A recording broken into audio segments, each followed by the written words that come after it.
A WhatsApp video call, even unattended, has turned many journalists and activists from at least 20 countries victims of cyber attack.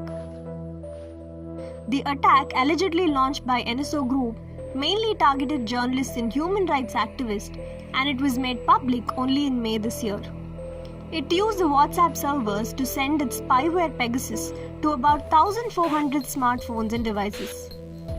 This gave access to some government and intelligence organizations to spy on the user, putting their digital lives at risk. The Facebook-owned WhatsApp has sued Israel-based cyber surveillance firm NSO Group, accusing it for hacking into 1,400 WhatsApp users. Facebook has also sought the US federal court's nod to restrain the NSO Group from accessing all its services, including WhatsApp. So what does a spyware actually do? Pegasus can gather data from the target device it is installed on. It can steal information like passwords, text messages, and even voice calls made using WhatsApp. Reports say that it can also snoop using phone's microphone, camera, and track using GPS.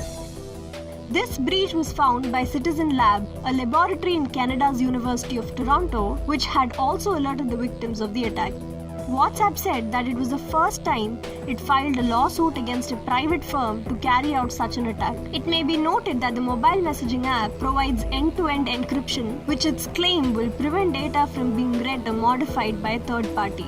Meanwhile, it is reported that the NSO spyware has already been involved in several such violations in Latin America and the Middle East.